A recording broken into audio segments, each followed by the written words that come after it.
check in regularly to keep. Yes, and like you were saying, I think that obviously our Lord is present there in the Eucharist in that transition to the Novus Ordo, and hopefully parishes are celebrating truly the Novus Ordo Mass.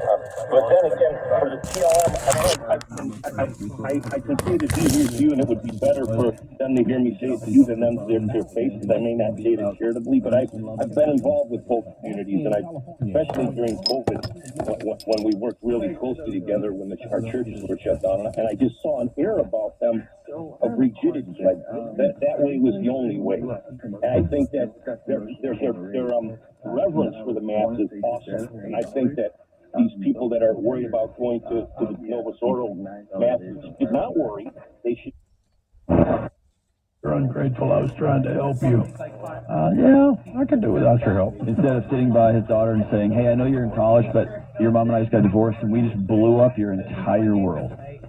And it's going to be hard for everybody, and I'm hurting. Instead of that, which is an emotionally mature response, it is, oh, you didn't make me feel good about mine? Like, annual meeting of the United States Conference of Mayors. It has been an exciting year in Kansas City. Not only did we win a Super Bowl, which you Kansas Cityans are like, okay, we got a few fans.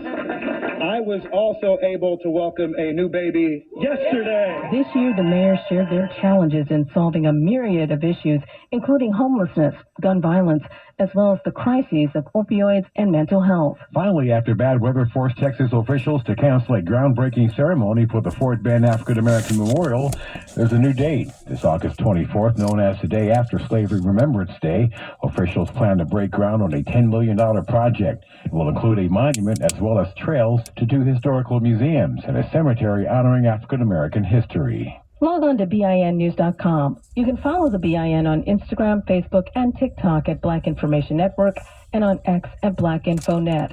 I'm Esther Dillard, along with Doug Davis, on your home for 24/7 News, the Black Information Network. Now, your Healthy Minute. In the U.S., our healthcare system faces challenges, especially in ensuring equal treatment for everyone. According to 21 Alive, people of color and marginalized groups often experience disparities in access to healthcare and insurance, leading to unequal health outcomes. For instance, African Americans, constituting for about 13.4% of the population, still encounter obstacles despite improvements since the 60 Civil Rights Act.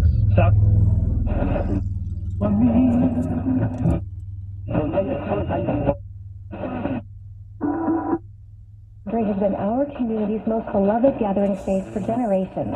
Historic stone walls hold memories like dancing with your sweetheart at prom, enjoying the craft fair with family, or catching an amazing concert with friends. The Miners Foundry welcomes you to a variety of all-ages events. Visit minersfoundry.org for upcoming event info or to become a member.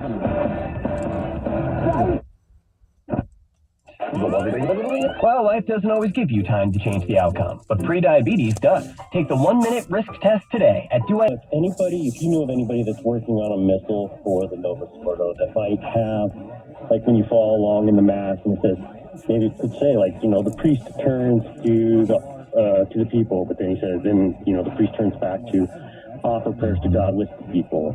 So when you say a hymnal, do you mean a hymnal or a missalette, like a missal? Well, let me give you the answer I think is the answer.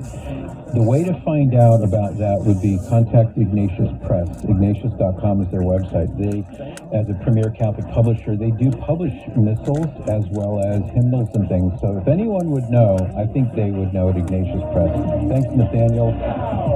Always loud and clear on your smart speaker. We're honest about the fact that as the president continued to tell us and show us that he was all in, that we said that we would stand with him. Fox's Jackie Heinrich with more. We had 3 governors come out and speak to reporters after this meeting that lasted about an hour and a half. It wasn't until the 3rd speaker, Kathy Hochul, that we heard definitively that Biden is in it to win it. Governor Walz said that we're all looking for a path to win. Governor Wes Moore said we're honest about feedback and concerns. It's not that we're afraid of the alternative, but we have hope for the future. Meantime, the Washington Post is keeping a track